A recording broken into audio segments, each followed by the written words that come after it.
2017 में कर्नाटक में एक कार्यक्रम में प्रधानमंत्री जब सौंदर्य लहरी का पाठ हो रहा था, तब उन्होंने स्पष्ट तौर पर यह कहा था कि जो भगवान आदिशंकर का जीवन है, जो भगवान आदिशंकर के आदर्श हैं, उसमें जो उनकी रचनाएं हैं, चाहे वो दक्षिणामूर्ति स्तोत्र हो या फिर सौंदर्य लहरी हो, उसका जो ब्रह्मनाद है वो एक दिव्य अनुभूति है, जिसमें रस भी होता है और रहस्य भी होता है, जिसमें ईश्वर के साथ रम जाने की एक अदम्य इच्छा भी होती है।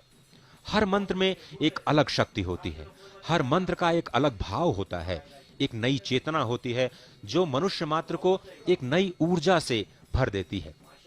प्रधानमंत्री ने यह जिक्र किया था कि 8-10 दिन पहले इस कार्यक्रम के पहली बार जब वो केदारनाथ में आए थे तो महादेव जी के दर्शन का अवसर मिला था, और कैसे 2500 साल पहले कैसे आदिशंकर इस जगह पे पहुंचे होंगे। और आप समझें यहां पर पहुंचना और पैदल मार्ग से पहुंचना कितना मुश्किल रहा होगा। सिर्फ 32 वर्ष की आयु में भगवान आदिशंकर यहां पर पहुंचे और यहां पर उन्होंने जो सांस्कृतिक एकता को एक माला में पिरोने का कार्य किया। इस वक्त आप देख रहे हैं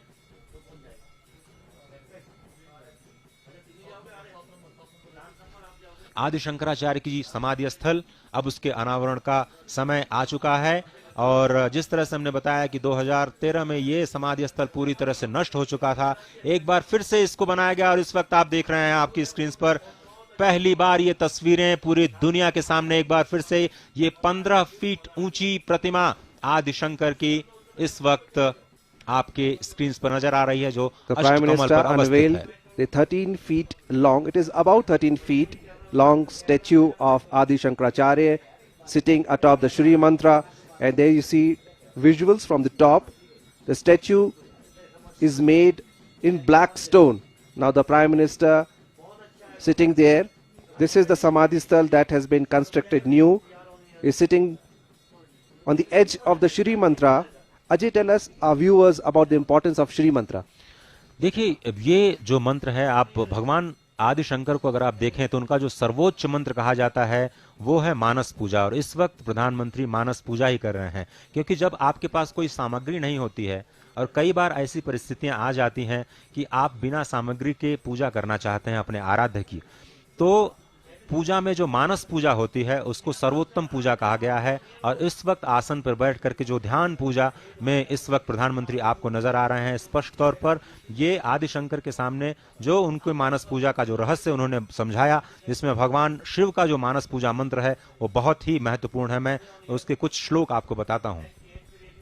रत्नैकल्पितमासनं हिमजलै स्नानं च दिव्याम्बरं नानारत्नविभूषितं मृगमदा मोदाङ्कितं चन्दनं जातिचम्पकबिल्वपत्ररचितं पुष्पं च धूपं तथा दीपं देवदयानिधे पशुपते हृत्कल्पितं गृह्यताम् सौवर्णेन वरत्नखण्डरचिते पात्रे घृतं पायसं भक्ष्यं पञ्चविधं पयोदधियुतं रम्भाफलं पानकं शाकानां जलं रुचिकरं कर्पूरखड्डोज्ज्वलं ताम्बूलं मनसा मया विरचितं भक्त्या प्रभो स्वीकुरु छत्रं चामरयोर्युगं व्यजनकं चादशर्कं निर्मलं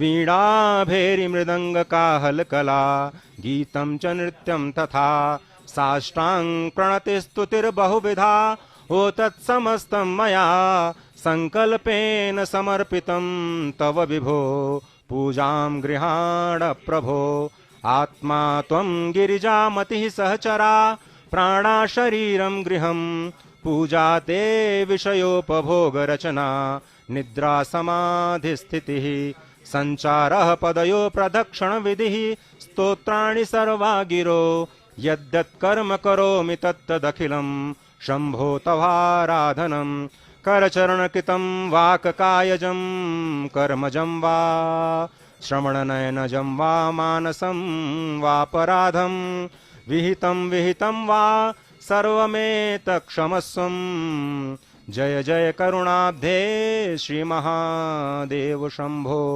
जय जय करुणाब्धे श्री महादेव शंभो, जय जय करुणाब्धे श्री महादेव शंभो। ये जो मानस पूजा के मंत्र हैं वो भगवान आदिशंकर के जो रचनाएं हैं उनमें सर्वोच्च कहा जाता है। जिसमें मानस पूजा को पूजा में जैसे सर्वोच्च कहा जाता है, इसी तरह से जितनी भी रचनाएं हैं भगवान आदिशंकर की, जिसमें कनकधारा स्तोत्र बहुत ही महत्वपूर्ण है। माँ लक्ष्मी की आराधना करने के लिए उन्होंने बनाया, माँ शक्ति की आराधना करने के लिए उन्होंने सौंदर्य लहरी का पान किया। और इस वक्त आप देख रहे हैं वही मानस पूजा, शिव मानस पूजा, जिसके कुछ श्लोक मैंने आपके समक्ष रखे, उसका वो पूरे विश्व में प्रसिद्ध है ही।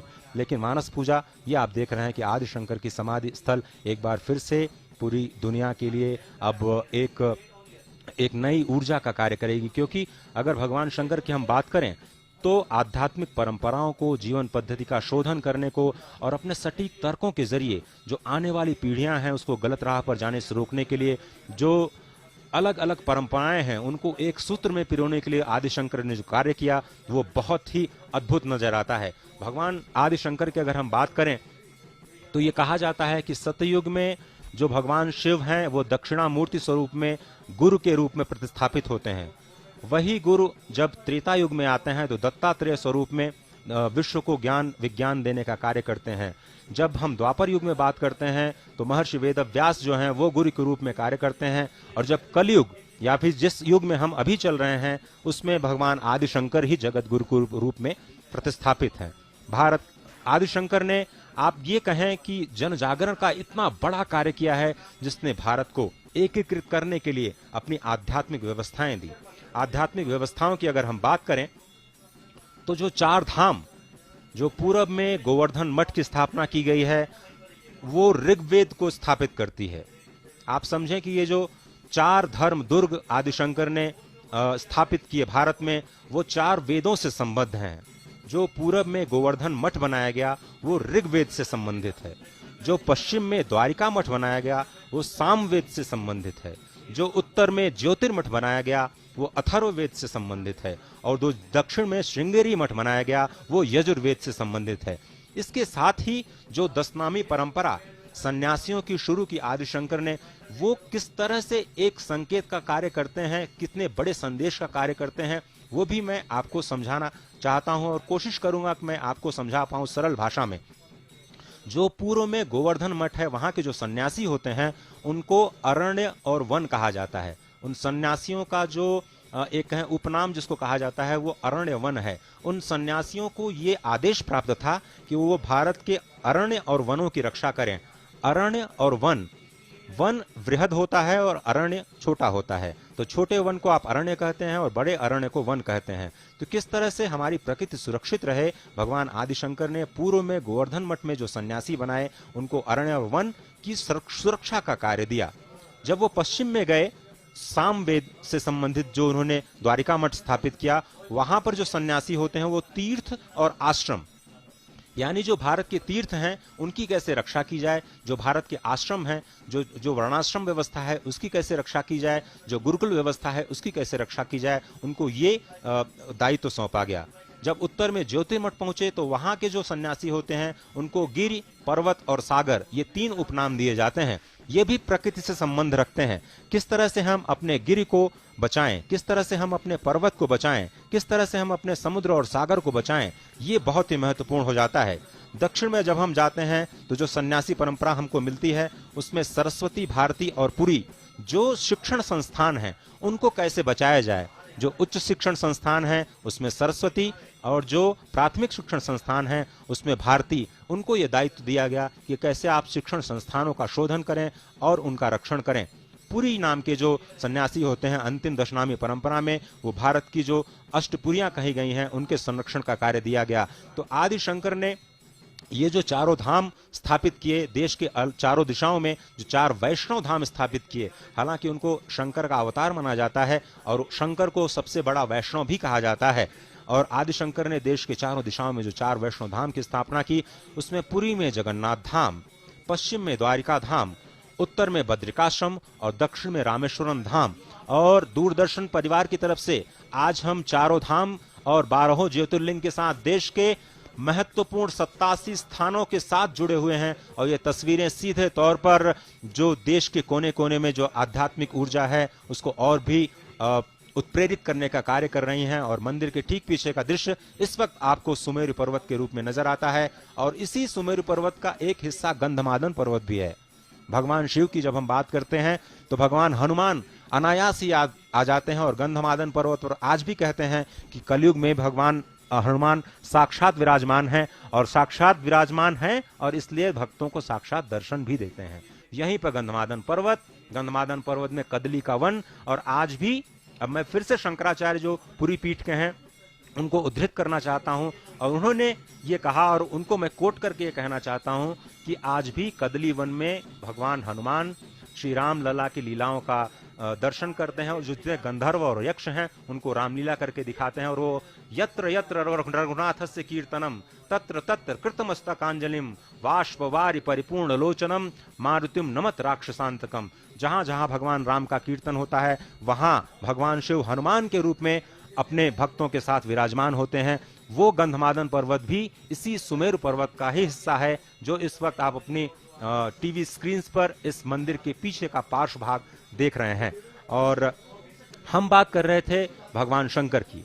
आदिशंकर 507 ईसा पूर्व जो केरल में कलड़ी स्थान है वहां पर जन्मे। उनके पिता शिवगुरु और आर्यम्बा मां वहां से उत्पन्न।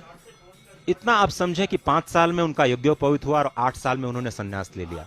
सिर्फ 8 वर्ष की छोटी अवस्था में उन्होंने संन्यास लिया। और वो कार्तिक शुक्ल एकादशी को गोविंद भगवत पाद से उन्होंने संन्यास की दीक्षा ले ली। जो भगवान शंकर के जो आदिशंकर के जो रचनाएं हैं उनको प्रस्थानत्रयी कहा जाता है। आज के संदर्भ में अगर हम बात करें तो श्रीमद् भगवत गीता जो कि महाभारत से हमें प्राप्त है उसका भाष्य आदिशंकर ने किया।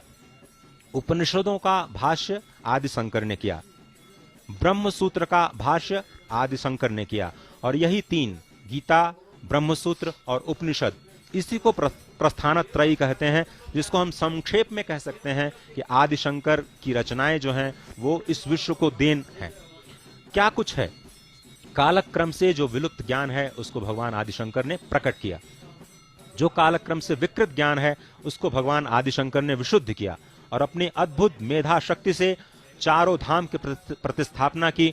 और आपको याद होगा कि जब आक्रांताओं ने भारतवर्ष की धरती को तहस नहस कर दिया था, उसके बाद में जो आध्यात्मिक ऊर्जा है उसको फिर से जागृत करने के लिए भगवान आदिशंकर ने नारद कुंड में जो बद्रीनाथ प्राप्त किया उन्होंने और अपने चिन्मय करकमलों से उनको फिर से प्रतिस्थापित किया। पुरुषोत्तम क्षेत्र में वो गए, उन्होंने जगन्नाथ आदि को प्रतिस्थापित किया। वायु पुराण में और शिव पुराण में उन्हें शंकर का अवतार माना गया है। द्वारिका में जब वो गए तो उन्होंने द्वारिकाधीश को, जिसका दर्शन आज हम करते हैं, उन्होंने अपने चिन्मय करकमलों से प्रतिस्थापित किया। पुष्कर, जिसको हम जानते हैं जो तीर्थों के पुरोहित कहे जाते हैं, वहां पर ब्रह्मा जी के जो अर्चा विग्रह है उसको भी फिर से आदिशंकर ने ही प्रतिष्ठित किया। नेपाल में पशुपतिनाथ जी किसी और रूप में पूजे जाते थे, जिस रूप में आज हम उनकी पूजा करते हैं भगवान शंकर ने ही उसको प्रतिष्ठित किया। और ये जो चारों धाम हैं जिनकी प्रतिस्थापना उन्होंने की, स्थूल शरीर में अगर हम अपने शरीर में देखें तो योग शिखोपनिषद में ये स्पष्ट तौर पर कहा गया है कि जो हमारे शरीर में 7 चक्र हैं उसमें ही 4 धाम हैं। तो एक तरह से जो हमें बाह्य रूप में 4 धाम नजर आते हैं वो हमारे अपने शरीर के अंदर अवस्थित हैं। हमें सिर्फ उन्हें पहचानने की जरूरत है और उस पहचानने के लिए ही साधना करनी पड़ती है। और उसी साधना में रत अभी आप देख रहे हैं प्रधानमंत्री आदिशंकर की जो प्रतिमा है उसमें अपनी मानस पूजा कर रहे हैं और लगातार विश्व की शांति के लिए प्रार्थना कर रहे हैं। विशाल। Well, the legend has it that the original Pandavas built the temple of Kedarnath, and the present temple was established by Adi Shankaracharya, who restored the glory of the shrine in the 8th century. The temple is said to be more than 1200 years old and one among the 12 Jyotirlingas in India. And that is why the Prime Minister is here. Ajay, the promise that the Prime Minister, when he was not the Prime Minister, made to the people and the devotees of Shiva, now that has come all true.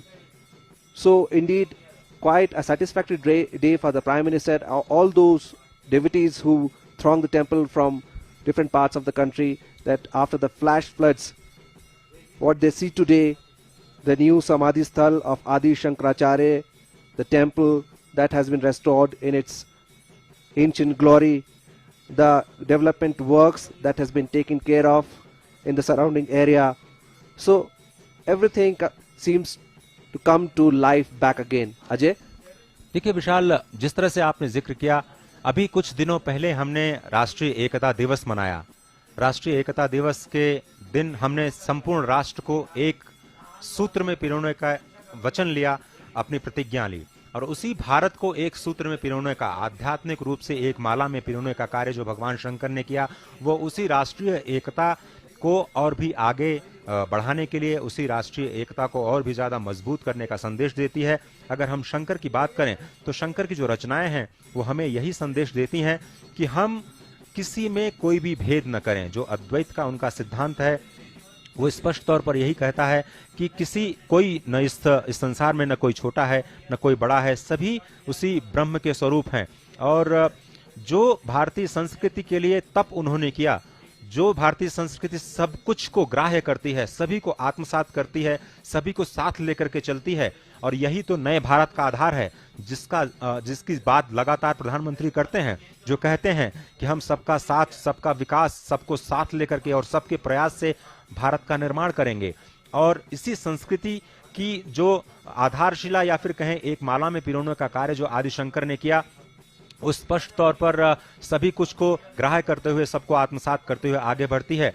जो प्रकृति का संतुलन सौंदर्य लहरी में भगवान शंकर ने कहा, जो हमारी परंपरा का एक बहुत बड़ा हिस्सा है, प्रकृति का दोहन हम न करें, प्रकृति का शोषण हम न करें। और प्रधानमंत्री भी लगातार जब से आपदा आई है इस संदेश को देश और दुनिया तक पहुंचाते रहे हैं कि हमें प्रकृति का सेवन करना है, हमें प्रकृति का दोहन नहीं करना है, हमें प्रकृति का शोषण नहीं करना है।